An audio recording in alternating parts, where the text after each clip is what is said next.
Good evening. We welcome everyone tonight for the Richmond Planning and Zoning meeting. Clerk, you call the roll, please. Commissioner DeGrant. Here. Commissioner Francis.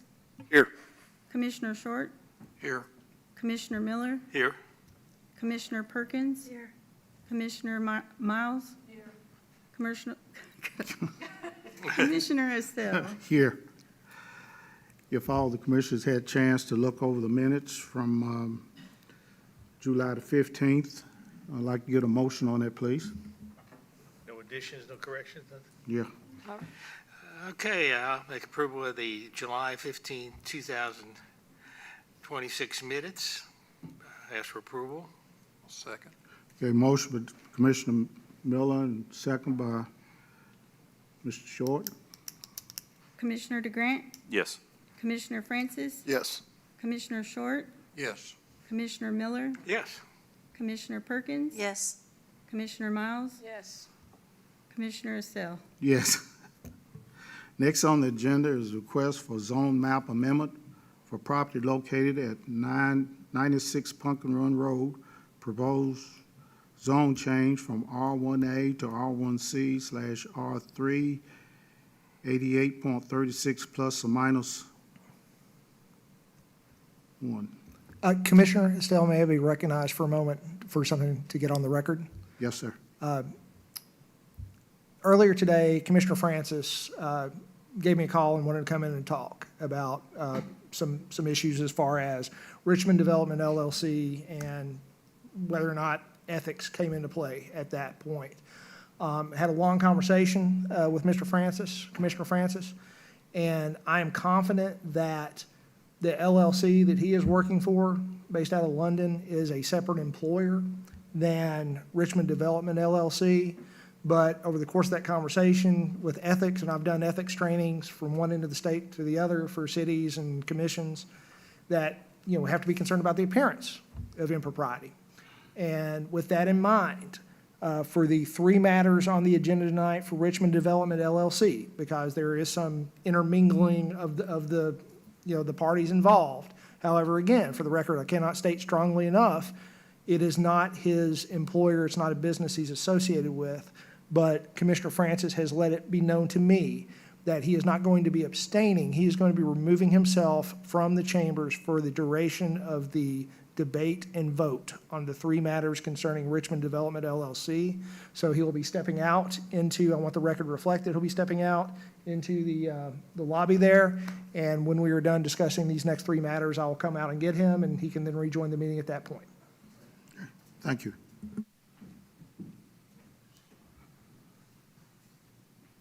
Mr. Chairman, if you're ready for me. Yes, sir. Preston Worley on behalf of Richmond Development Co. LLC and Chenault's, who jointly own this property. This is just shy of 90 acres at the end of Pumpkin Run Road, which really is about the only property served by what used to be the old Pumpkin Run Road that was rerouted through the South Point neighborhood many, many years ago. This property is currently zoned R1A. It is just south of, just to the southeast of the city's property, that is Gibson Bay Golf Course, and to the south of Lower South Point subdivision. And this would be a final phase development of the existing Carriage Place development that we zoned, I think, 3 years ago, maybe two, and have been working through those plats and various different changes over the years. So again, this is currently zoned R1A. I'm looking to zone the majority of this property R1C, just to have the smaller lots to allow for a little more housing density, still single family, which would be a continuation of the existing Carriage Place subdivision. And the other two zone changes on here tonight, while all separate parcels and separate zone changes, are really part and parcel of the same continuation of the Carriage Place development, which in its first phase, you'll remember, had the multifamily in the front northern part of the property, and then the R1C starting in the south part, going throughout throughout all of the development, and then there's some R2 up to the top. I think recently you all may have approved a plat for that phase right there, which would be Phase 3, I think, of the property. While I don't know exactly how it'll come to you by way of plats, I would put to you that what we're proposing tonight is to kind of finish the zoning for what would be Phase 4 and Phase 5, and finally finish out the Carriage Place development. And you all may remember when we initially did this work, and we were talking about the entrance on Berea Road and the connectivity, we brought a concept to you at that time that showed all of this property that we're talking about tonight as part of the Carriage Place. While that was kind of an informal discussion, it was meant to kind of get to see where we were hoping to go with all of this. So again, looking for R1C for the majority of this property, continuation of the same of the Carriage Place, and then R3 at the very northeast tip there of the property up against the golf course. And I think I put it in my findings of fact, but if I didn't, the idea there is particularly and hopefully more of a senior living or assisted living sort of facility there. Again, I mean, it's R3, so it could be anything within the R3 zone, but the hope would be if once we develop out over these next few years, the developers would like to look at a assisted living facility there. So I would put to you agreement with the comprehensive plan. Particularly, you can see my proposed findings of fact that I'd make by reference part of the entire record, but I want to point specifically to Goal 3, increase quality of life and promote safe and sustainable neighborhoods. Objective 5, increase homeownership rates while providing safe and affordable housing options for all residents. And Option 6, allow for the establishment of diverse housing types, including options for seniors, students, families, and young professionals. And then I would put to you also goal number 5, which is encourage growth where current and adequate infrastructure and amenities exist in order to limit the negative effects of urban sprawl. And all of the amenities would exist here to continue the existing subdivision, as those have all been brought onto the property by this developer. And this would be the end of the line as far as the city limits, so there cannot be any further urban sprawl. You've obviously got the Bluegrass Army Depot below, and then county property that I can't imagine being annexed. I think you've probably gone about as far as your capacity to get back into the city there. So again, I think this is intended to be an extension of the existing subdivision, and I believe it's in agreement with your comprehensive plan. And I think also as we continue to talk about the other two properties this evening, you'll see how it will all interconnect even better. And I would point out too, I think it's an overarching conversation or point to make. The reason we showed that big concept those years ago when we first started here was because if you remember, particularly Dr. Miller, you were concerned about the multifamily in the front accessing back through the single-family neighborhood to Berea Road, which there is that access point. It still exists, but that multifamily also now has an access point going the other way to where it doesn't have to go through the Carriage Place subdivision. And since then, we did not believe or know that whether we could put another access point into Lower South Point subdivision, and that has been created now. So we now have points of connectivity that we didn't have previously, even though we all agreed, and the State Highway Traffic Engineer agreed, that our one boulevard-style entrance was sufficient enough to handle even what we're bringing to you today. We now know that we have those other points of connectivity. So it's just been one of those things we didn't know we could do at the time when we started, but it's evolved to allow it. So again, I think it's been a successful project so far, and I think is a good use of this property, and we'd appreciate your support. Happy to answer any questions. Got any questions? The only problem with this is that it's not compatible with the comprehensive plan. On page 24, fifth paragraph, it talks about reflecting surrounding land uses, and this does not reflect the R1 area. I'm putting an R3 right next to it. It should be phased in. So if you wanted to put an R2 there, wanted to put an R1 there, that's fine. But to just put an R3, and that R3 goes right outside that R1 area and empties into that R1 area. That's why I have a problem with it, and it's really not compatible with our comprehensive plan, I don't think. So I think, that's a conversation you and I have had many, many times over these many years that I've been in front of you, and I have a just philosophical different thought than you do on it. I don't think that makes it not compatible with the comprehensive plan, because a residential use to a residential use, even though more intense, is a reasonable transition in most cases. That's actually the most desirable, to go from a residential to a more intense residential, then to a commercial or industrial. I would put to you, though, that in this situation, I think what you are reading in a comprehensive plan is more of a, if there is an existing established neighborhood, then it's that transition to new apartments right next to it is a lot harder to justify than when you're creating your own planned neighborhood here. And everybody that would be coming to this new R1C, which is the entirety of this development to this point, except for the R1, R3 that we put and created ourselves in the front, and the R2 that comes up, they are coming to this development. They see what it will be. They know what it will be. So you're not changing a neighborhood or the characteristic of a neighborhood. You're creating a whole community. So that's where I would disagree with you that it's not in agreement with the comprehensive plan, because the comprehensive plan also, if you look at other spaces, would say that you need diverse housing types in a development.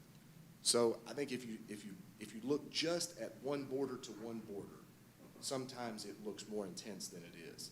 But if you take a step back and look at the entirety of the area in the city and the entirety of the development, you see that that's not as intense of change. It's actually a reasonable transition and change. And I'll be the first to say, if it's zoned R3, yes, it could be more dense apartments. That's not the goal right now. But I would also say that the R3 in the front, that's right next to the R1 that we started at the very beginning, that's not been offensive to that. Yeah, we didn't care for that either. I know you didn't care for it. And we had almost this exact discussion, I think, then. And I just don't, I think you should phase them in. R1, R2, R3. I don't think I have a problem there with an R1. I want an apartment building right next to me. And lots of times in that area where there are apartments up front, there's a big hill. When I went out and looked at it, I said to like that, so it's way up there. So it's not really close to just part of it. So I don't know. That's why we put the comprehensive plan here, and that's why we did it. Now, if we don't like it, don't want it phased in, then we need to take that out. But that's what it says. And there's been no economic change or social change or anything where you can bypass that. The comprehensive plan is what it is, and go from there. Why don't you just make it an R2? We won't have any argument. the comprehensive plan does say what it says. You're reading it 100% right. Your interpretation, in my opinion, as a planning professional, that do this, is just different. I think that when you look at scale and scope, R3 can be just as good transition and change next to an R1 as an R2. There are some R2s that could be more intense. And then you have to look too, at what are you trying to do here? Do more duplexes fit in this situation? Or do townhouses? I don't know. But you already have your smallest lot size single family run all the way through here. So you need a diverse housing type, which is also what your comprehensive plan calls for. So I know that you've always had that feeling of R1, R3 right next to each other, and I don't think that it's inherently wrong. I just disagree with the severity at which you feel that that's objectionable to the comprehensive plan. Any more questions? Where's the R? Show me how the R1 goes to the R3, where this change is going. Are we going to start with an R3 and then we're going to R1s and then back to R3s? No, ma'am. Here you go. So This is all the rest of the property that we're talking about, and this is what we're talking about now. what is going to be proposed to you throughout the evening tonight, now we're talking about this piece now, Okay. but we're also going to be talking about this piece and this piece. And what's proposed tonight is that the entirety of this, with the exception of that, will be R1C. So it will continue what you see here and what you've approved here, here, here, and here. And there would be a small piece of R3 right here that borders the golf course that we think would be ideal for senior living, but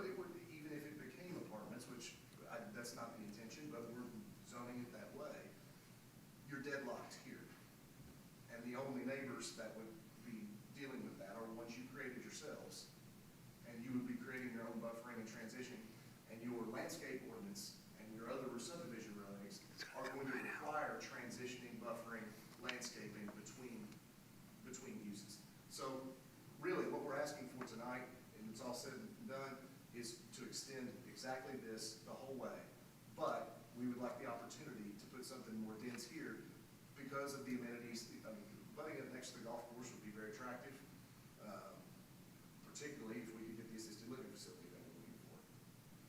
Preston, stay up there, please. Yes, sir. Could you show me those, you said you have since acquired 2 new access points. Could you show me those? One would be down by that Shell station, what subdivision? I mean, just, if you would, yeah, I understand what you're saying, but if you could just kind of, See that there? It's a, Yeah, I see, it's that one. and all this is You all, R1, Steve Baker, he's the engineer on the project. Yeah, okay. and I'm here. R1. Yeah, they don't need to change it, do they? And then this access is somewhere right in through here, Okay. because that's what we approved on. I just wanted to see it on the big picture now. Yeah, on the big Since now picture, we you weren't can see it, discussing yeah. all the other stuff.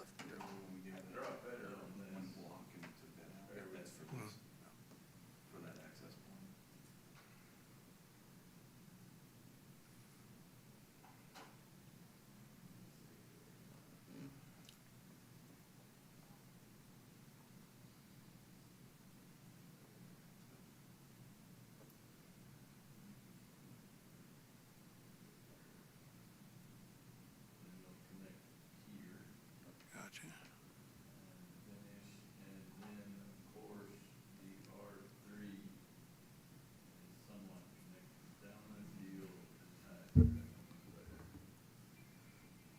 Okay.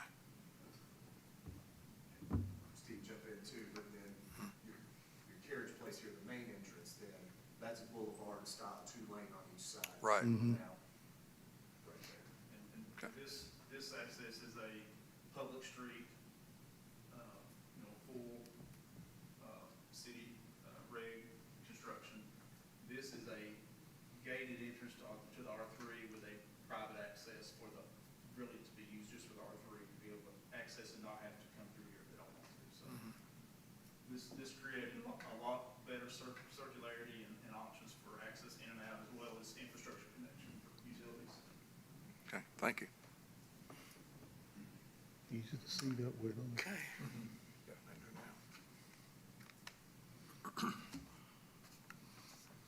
Any more questions?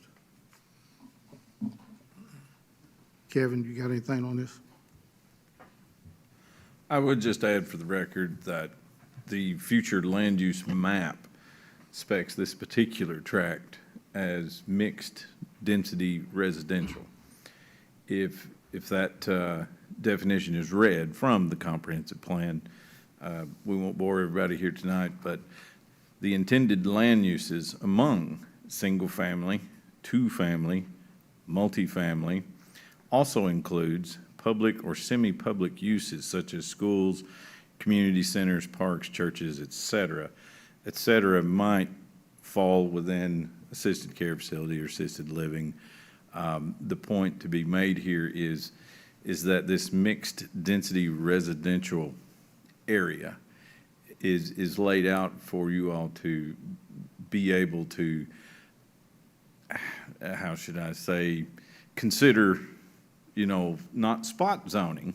We all know what spot zoning is, but our new comp plan has indicated this as mixed density residential. So it actually gives you some leeway there to consider, in the back here, a different zone, whether it be R3, B2, B1, whatever it is, under these intended land uses. So just want to put that out there for you for consideration. So, I guess in a sense, what's already developed, we bringing it all together.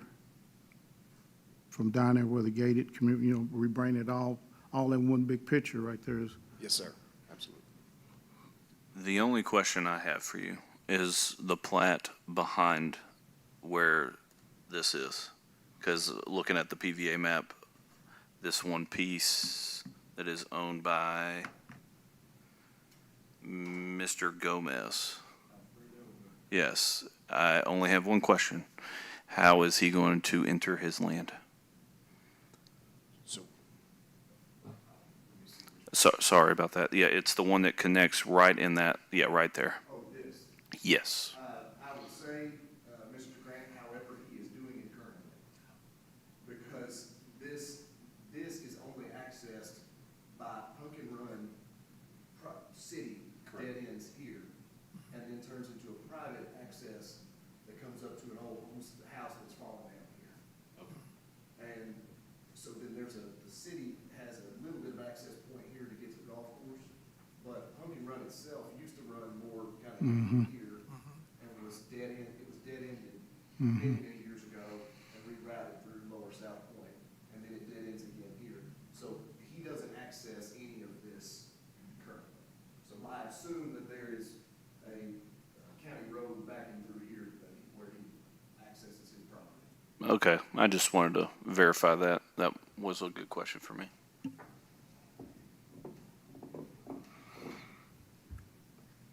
Any more questions? I'll get a motion on this. Public hearing. Is it a public hearing? Public comments is on here. They'd like to speak for it or against it? If not, I'll get a motion on this, please.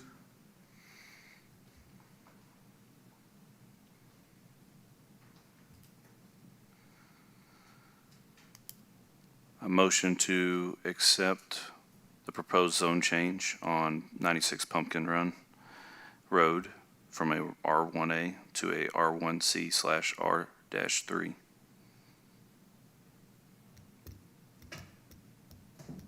Get a second? Commissioner DeGrant, Yes. Commissioner Short, Yes. Commissioner Miller, No.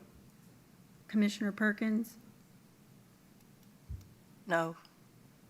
Commissioner Miles, Yes. Commissioner Estelle. Yes. Thank you. Next on the agenda, Before we go on, should we amend that and approve the findings of fact too?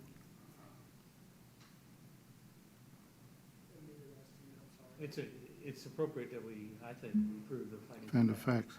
because that's the justification for this. Sure, I mean, if that's what's been Okay. presented, then I This just say would want- amended.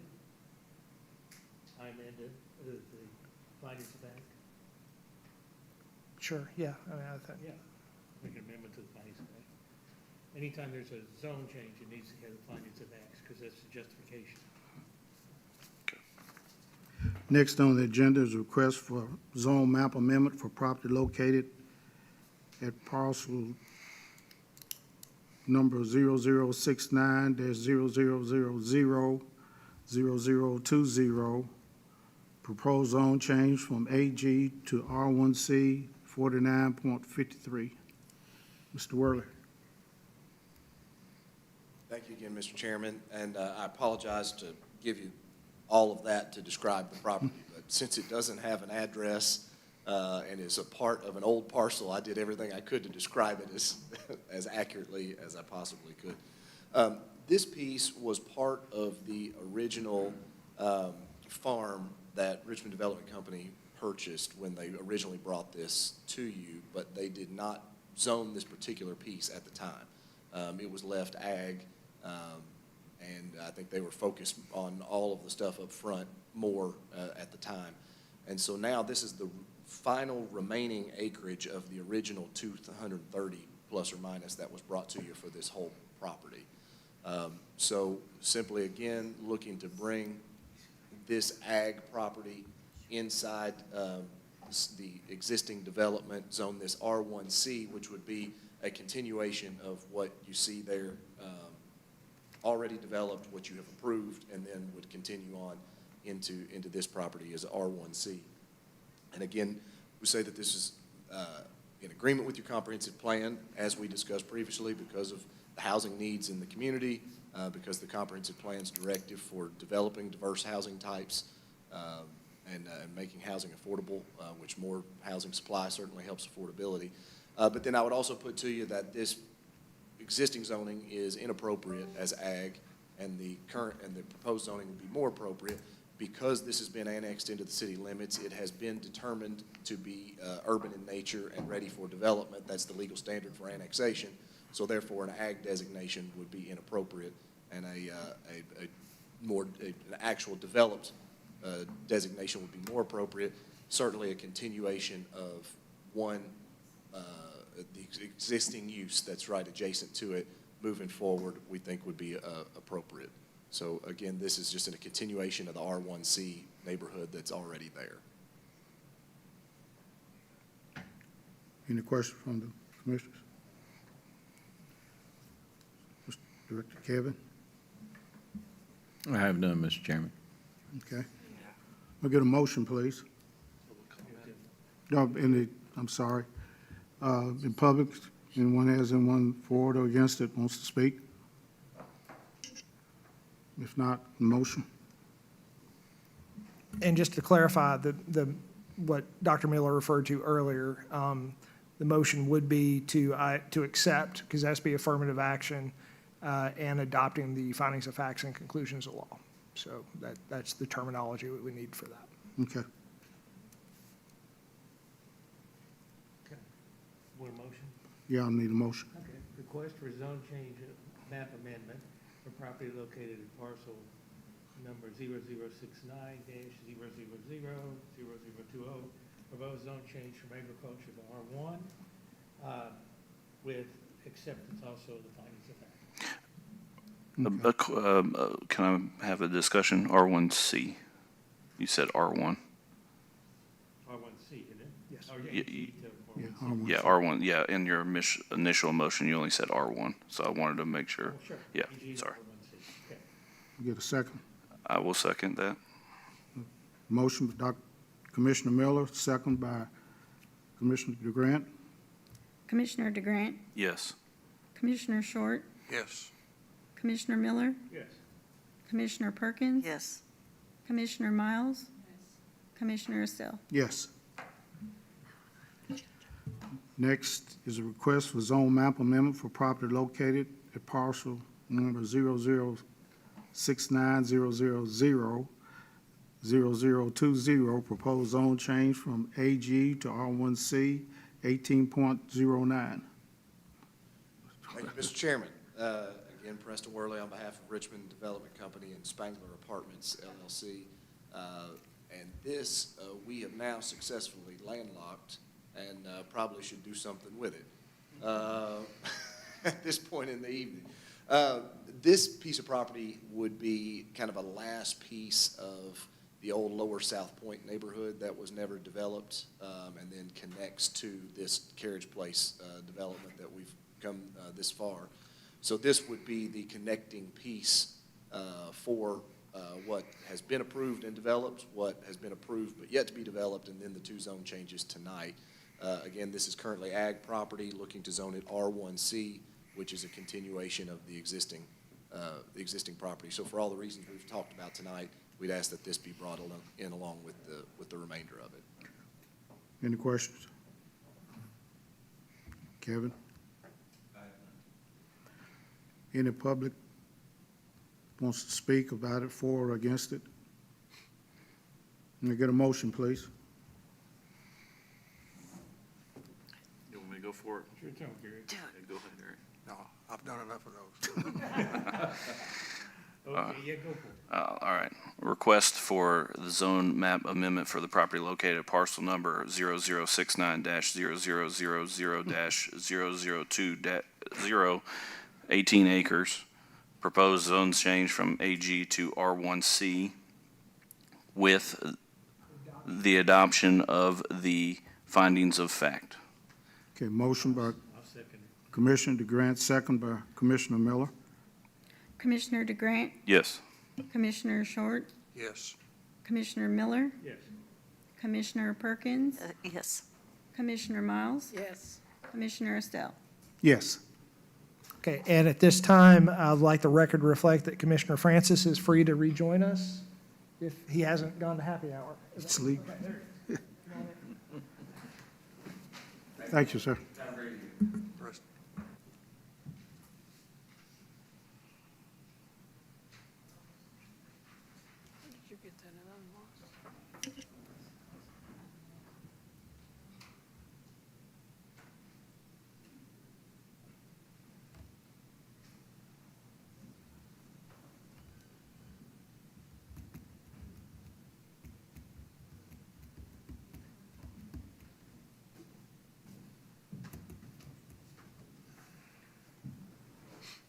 Okay, next on the agenda is the Madison County Multi-Use Trails presentation.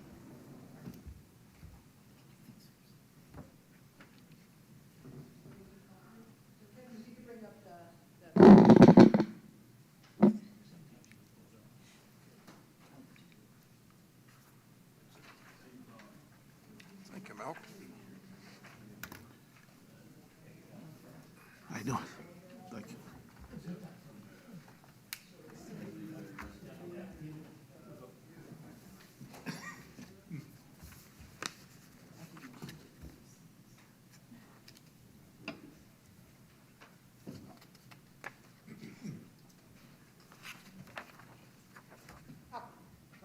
Yep.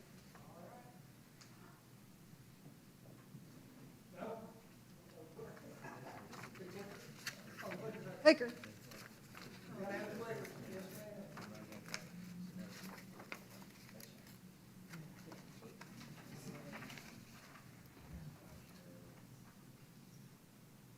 Thank you, Kevin. So, introduction, I'm Beth Jenkins. I'm president of the Madison Multi-Use Trails Alliance, and here with me tonight are several members of our group. Appreciate them coming to provide support. So we wanted to give an introduction to ourselves.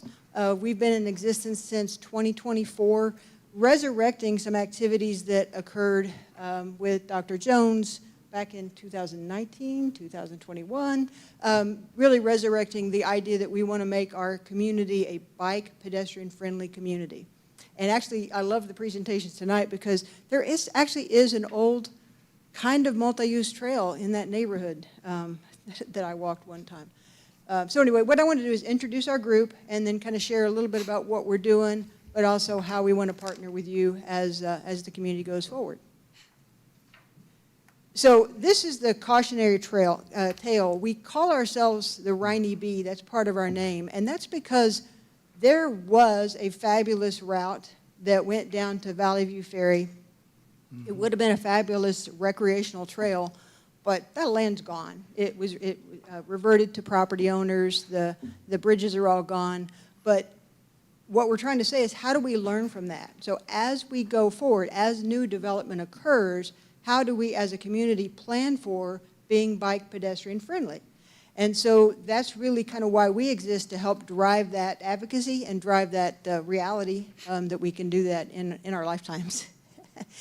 So just providing some data, it's in the handouts that you provided as well, is there's hard evidence that providing multi-use paths for biking and walking enhance the community in significant ways.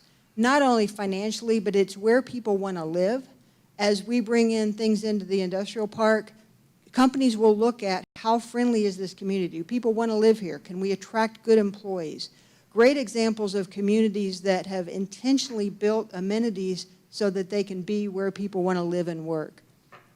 It drives the economies, it drives property values. There's evidence that was documented this past year about property values on the Legacy Trail in Lexington, and realtors who are getting people to say, I want to live close to that.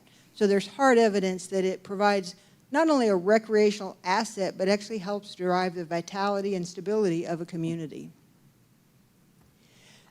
Also for health reasons. So we are, talk a little bit more about this later, but we are working to update our bike pedestrian plan because healthy trails provide access for people to get out, whether it's for recreation, physical exercise, socialization, all of those things. And again, there are hard evidence that the health benefits in communities that offer these things, people take advantage of them.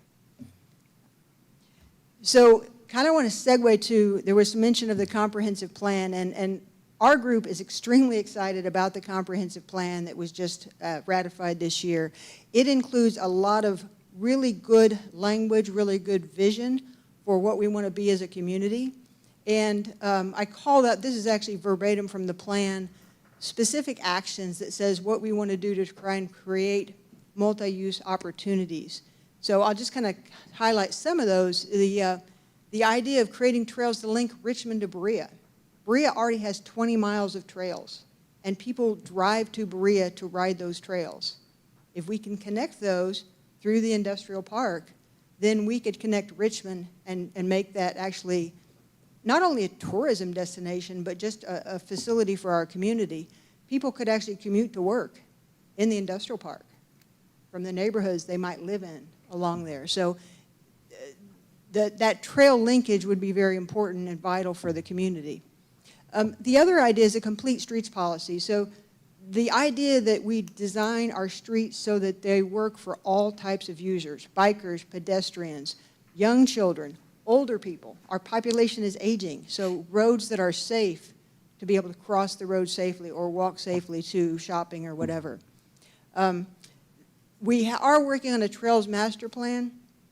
That was actually in the comprehensive plan, and I'll show some more drawings later, but the idea is let's create connectivity to where people want to go, whether that be shopping, where they work, where they go to school, the parks they want to visit. All of those things provide that destination. And a lot of that, again, was in the earlier studies that were done, is how easy is it for me to get, as an EKU student who doesn't have a car, to Walmart? And how safe is it? Neither right now. Another focus area, and we'll talk more about this, is the Goggins Lane and Tates Creek. With the new park coming on, the new middle school, the elementary school, the farms at Barnes Mill, all of those scream for how do we provide nice bike pedestrian access to those. Those neighborhoods that will be built in the farms at Barnes Mill, they could ride their bike to the middle school. They could ride their bike to the park. As it stands right now, you're going to have to load your bike on a car, drive it to the park so that you can use it. So ways that we can support that connectivity. This is straight out of the comprehensive plan as well, and I just kind of want to highlight it, is obviously connecting to the Berea Trail System. The comprehensive plan, Bell Engineering worked with our group and other stakeholders and really designed some trail networks that showed how we would connect those destinations that I was talking about. So trying to create basically an artery, just like we would with road design. So the artery to Berea, an artery out towards the Goggins Lane intersection, traffic pathways through town, EKU, downtown, access to Lake Reba. That's another great example. Lake Reba is a fabulous park, but if I live in a subdivision and I'm trying to get to Lake Reba, it's kind of sketchy right now. Connecting, again, the sports complex and things like that. That last bullet really is, a great vision and opportunity we have. The sports park is going to be a vital asset to the community, and it's going to bring tourists. They're going to come in and they're going to do the sporting events that are there. They're going to stay in hotels in the community, and wouldn't it be nice if we could offer amenities to them above and beyond the park, access to other destinations above and beyond the park. So that vision that's in the comprehensive plan is actually making that a hub for getting to the park, to downtown, to other destinations. Again, you don't need to read this word for word, but the whole idea, as you talked about neighborhood designs, is designing neighborhoods so that there are multiple ways to get someplace. I don't have to get in a car to get there. I can connect from subdivision to subdivision, or I can connect from shopping and back. So the area that was being talked about tonight, one of the feedbacks we've continued to receive is, look at all the people that are out walking on 25 to get to Kroger or to get there. And they're living in those subdivisions, but they don't have safe access to other destinations. But if you connect those subdivisions as you build them with multi-use paths or safe pathways, connect a back way to Lake Reba, connect a pathway to Kroger. So one of the reasons we're really excited about the comprehensive plan is as new developments come forward, we're looking to Kevin, like, let's plan for how are we going to provide a bike pedestrian friendly access in these new neighborhoods. So a couple things that are going on right now with our group and with Madison County Health Department. We actually were able to get to partner with the Kentucky Department for Public Health, and we're getting a bike walk pedestrian plan developed for us. It's Madison County Health Department, the City of Richmond, our group, the Trails Alliance, Gresham Smith, which is a professional engineering firm, That funding was provided by the CDC, so it's not costing the city anything. So we are currently actually taking survey input so that we can put forward the plan. There was a pre-existing plan in 2018. So again, a lot of these concepts aren't new, but with the new comp plan and kind of the energy and advocacy, we're hoping to see progress towards the development of paths. Other things that are going on. So a feasibility study was completed for us around the Goggins Lane, Tates Creek, and Barnes Mill corridors. That was done by Troy Hearn in the Kentucky Department for Public Health. And he also was able to get funding so that we're doing a design study with a firm called QK4 for the Goggins Lane section. So basically from the park to the farms at Barnes Mill. So that's active right now. That will help us understand really cost, rights of way, possible issues with maybe structural things, creeks, bridges, whatever. But that will help us understand how we target moving forward. We also plan to work on a similar design for the Tates Creek corridor from the park to downtown coming next year. And again, the Kentucky Department for Public Health is partnering with us, and we're thrilled that they're helping us make those things move forward. We are in discussion with farms at Barnes Mill. So this is an example kind of like the Riney B, where their plats were filed before the comp plan was brought forward. But we're talking with them, with the developers, and we've reached out to Publix and saying, hey, if we could put a multi-use path all along Cattleman's, then that would get us access to the middle school. If we eventually get a path along Goggins, that would get us a path to the park and other shopping. So this is a case where we're hoping that we can partner with them. It's a win-win, and how we can make things happen to an existing, already kind of assessed plan. And then the Richmond-Berea connector, that one is really kind of opportunities. So as the development parks develop, as things go forward, working with, again, with you, with the developers, with the companies that are coming in to develop a path and go forward there. The middle drawing I have there, that's actually the trail network in Berea. Again, it's an existing trail. It has riders on it, walkers on it every day. Okay. So that's really the end of what I had to say. But again, we want to introduce ourselves. We want to be there as the community develops so that we can support and see this vision come forward. And again, we are thrilled with the comprehensive plan. So I'll open up for any questions. As the city grows, will you all extend out? So yeah, we actually, we call ourselves Madison Multi-Use because we have been talking with the county and with Berea. So our board actually has board appointees from Berea, from Richmond, and from the county. So actually Rob was our board member for the first couple of years, and Gary Ford was named as our city appointee earlier this year. So yes, the vision is countywide. The reality is most of the activity will occur within Richmond and Berea. The county, the opportunities are there, but we need to move forward with where are the right places to do that. We still would love to go to Valley View. Mm-hmm. It's just finding land, rights of way. Yeah, you could. Will Eastern help you at all? Yes, so Eastern, we have a member from Eastern on our board as well. Okay. And we basically have been working with them. Taylor Fork Ecological Area, again, another opportunity, but also just pathways through Eastern. Good. It really helped the students. Yes, yeah, exactly. Yeah, you could use, wants to see those old pillars to that railroad. I don't know if you can still see them now or not, but they. Yeah, down at actually at the river, those pylons, the bridge was removed for World War II. They used the steel for World War II. That's how long it's been gone. Yeah. So do you need support from the city also? You said CDC is covering. So the bike walk plan is being funded by CDC. Uh-huh. The current study with QK4 is being funded by the Kentucky Department for Public Health. Uh-huh. The city of Richmond actually gave our group, we are a nonprofit operating under the Bluegrass Community Foundation. They gave our group $50,000 2 years ago As we move forward, as we have real designs that are shovel-ready, then obviously we're going to need the city to help us with grant writing. We're going to need, we're going to need the city to bring forward funding as well. But a lot of this is, as developers develop, the comprehensive plan says you can put a multi-use path in instead of a sidewalk or instead of a green space. So that's where we really need to work through the opportunities as new development occurs. It's going to be a lot harder to go into an already developed place and do something.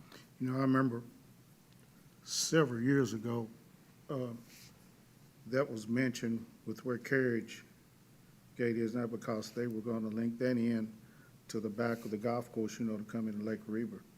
But some of it fell through the cracks on it, but I do remember that being. There actually is a path there. Yeah. Last year, several of us walked the Boone's Trace when they were doing the recreation, and we actually walked a path from there and ended up at the golf course. It's not been maintained. Yeah. And it's not really very visible. The development's kind of taken over it, but it's there. Okay. Yeah. Any more questions? Kevin, you got anything on it? I'd just add, as a group, you guys are going to see preliminaries and final plats, and what the comp plan will do for us is that, Beth had a slide there that showed, projected multi-use trails paths.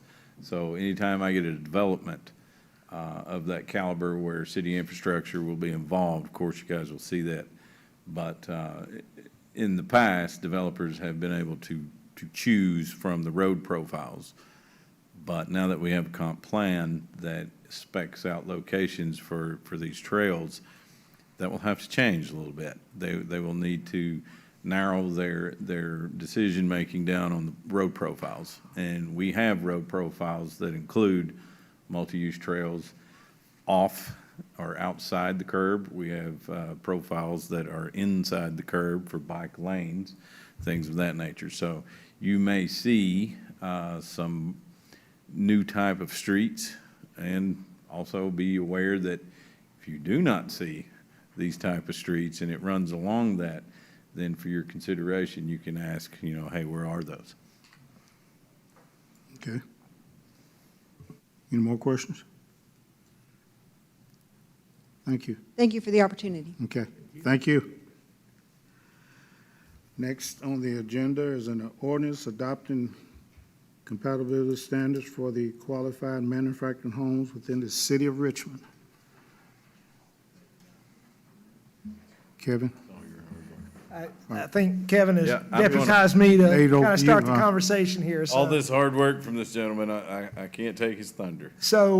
we've had some conversations as far as what we can and cannot do. And again, the legislation that was passed as for the qualified manufactured homes, that would be referred to as a comprehensive legislative scheme as to how these are to be regulated going forward. And that's important because under Kentucky Home Rule Authority, which if you ever talk to anybody that does anything in cities, we love home rule because it's local control. That's great, but as with most things in life, you can do it until you can't.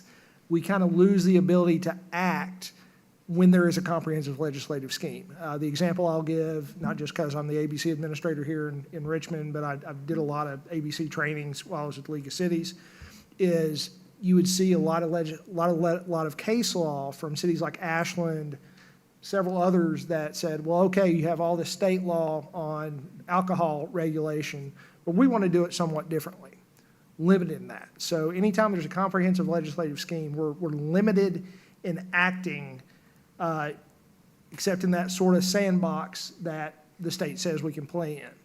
And the review draft that you have reflects that in section 5E, which is, that is what the state has said. Here are the areas where cities can exercise their control as far as what you can require.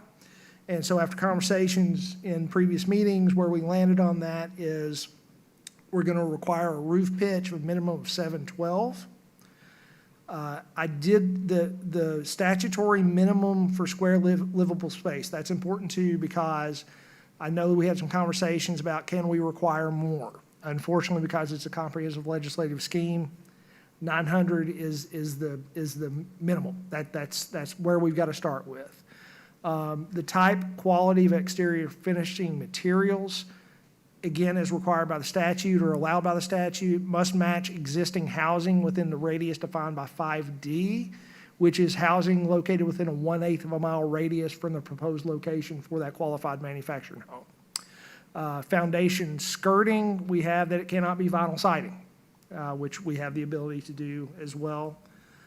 Existence and type of attached structures, again, we have must match existing housing within the radius defined by section 5D, which is that 1/8 of a mile radius. And finally, the setbacks, lot dimensions, and orientation of home on lot, again, must match those site-built homes within the same zone. So that is sort of the areas we can play with. Really, what it comes down to is the roof pitch and the quality of the finishing materials and the foundation skirting. I wish we had more room to run on the field, but we're kind of limited as to where we are. I would love to say that I was, earning my pay by coming up with all this out of whole cloth, but really I just track the statute because we got to follow the statute. So it is what it is. There may be some rooms for discussion, but I think we've sort of whittled this down into as much of a toothpick as we can from the log we were given. So that's where we are with it. Thanks for stretching it as much as you could. I tried. appreciate it. Believe me, I not often I'll wake up at night thinking like, man, can we do more? But I really wrestled with this, I did. Right. Any more questions with this? It's just a discussion on this, not given No, we're basically only seeking an approval. approval. I get a motion on it? There's no questions on it? I make a proposal, we accept the changes that Mr. Johnson talked about. A second. Okay, motion by Commissioner Francis, second. Commissioner. Commissioner DeGrant, Yes. Commissioner Francis, Yes. Commissioner Short, Yes. Commissioner Miller, Yes. Commissioner Perkins, Yes. Commissioner Miles, Yes. Commissioner Estelle. Yes. You know, one thing, we didn't ask Worley about the new subdivision, the extension of the R1C. We didn't ask him about manufactured homes, if that was allowed. Shouldn't we be asking every new development that? It certainly can be a topic of conversation, but, I think that's absolutely something that would be due diligence. So we need to remember that inquire. going Be forward. due diligence to Of course, inquire that one's into been going. Yeah, again, I do think most of these developments are, they want built homes, and I defer to Right, the folks with stick-built. more expert opinion on that, to where, these are, we're blessed in that we have good developers coming in for the most part. Okay. But I do think absolutely, Commissioner, that's a valid question to have kind of in the back of mind, that your little spidey sense going off, like, I may need to ask about that. I think Yeah, that's a very okay. valid question. Okay. So what you was talking about the, Yeah, I think he knows about it because he was one of the ones. yeah. in the It would, develop- it's been it's years not ago. in any of our. No, no, Okay. but I think he would probably be in That would be conversation under with. their HOA, I guess, Yeah. or something. Okay. Okay. Next is other business. If no one has any other business, I've got something I'd like to mention on that. Still concerned with these walking paths in some of these subdivisions. I don't know, I know some of it's coming back on the HOA, but there are some that don't know if they even got a HOA or not. I've talked to several people in the area, and they said that they haven't heard anything, and in fact, there are some having problems with them now, as far as the sidewalks.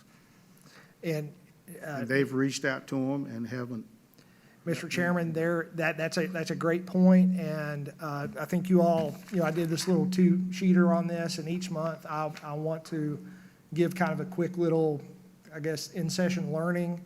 But for the next, and I don't have to think of one, you just gave me one. There was a statute that was passed about a year or two ago for just that reason, where you have HOAs that may have kind of turned into zombies, don't really know what's going on. There's a state statute that now allows for the city to step in and say, hey, this development, we're getting complaints from these folks that, they don't know who to contact, they've been paying money, they don't know where the money's going, to where it actually allows, and the great thing for the city is we don't take over management. It's not our, it's not our circus, not our monkeys, but we can go to court and say, hey, we have residents here in the city that there's an HOA that's supposed to be operational, it's not, and the court can actually appoint a conservator for that HOA to essentially kind of get the house in order with that. So there is a statutory remedy to that. Now, candidly, it's been in effect, I think, for about a year and a half. I am not familiar off the top of my head with many cities that have pulled that trigger. But I know in talking to my former boss, J.D. Cheney, about this, and it came out when I was still at the league, that there were a lot of people that are really interested in it, because it's an issue. I mean, and HOAs are great. I get calls from people in the community mad about something going on in their neighborhood. My first question is, do y'all have an HOA? Because they have more power than God if they're, operated correctly. So next month, I'll do a little training on that as far as what those options are, and might be worth it to maybe put something on the website or something, just making people aware that, hey, here's a statute that's out there you may want to be aware of if you have no idea where your HOA is. It's to the point that it's almost like, okay, we need to put it in, but they're not maintained. Yeah. I mean, it's terrible. I help code enforcement from time to time when I can, or they ask, but I'm not going to call a subdivision name, but we have yet another one, somewhat new. It's already being difficult to find ownership. It's falling apart. We've got some places that need mowed, and they are just, we don't have one. Nobody's taking care of it, and they're just leaving it, and then code enforcement is left to wonder what to do next. They know what needs to happen, but nobody to send a letter to. Yeah, it's terrible. I mean, I know two areas that they have poured like a concrete path in between the houses, and then everything's just dirt. I mean, there's nothing there, and you walk down through there, I mean, it's just growed up.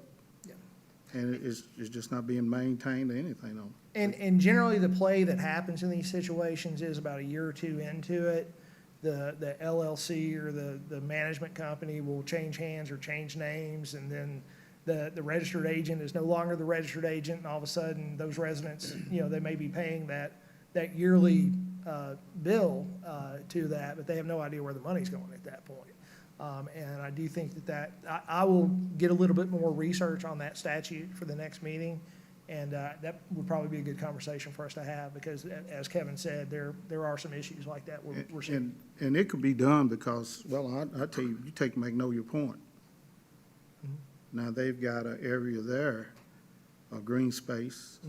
They've got benches, they got playground things there. Across the street, they got a little small a dog park. But on the other side, another one, I mean, it's just leading, they got gazebos, but they're not being maintained or anything. Well, this is what, Kevin, weren't you talking about a long time ago? Kind of almost doing away with the green spaces, the subdivisions, you make the lot larger, and that way the homeowner is responsible. Yes, Commissioner Perkins, we could certainly revisit that. I thought I that was think good. there was some solutions to be maybe considered. Certainly here tonight, Chris has brought forth yet a new one. So we're not lost. We have some options. Certainly with this fine group back here, we might even possibly do some consideration on our recreation space changes and requirements, green space requirements, things of that nature.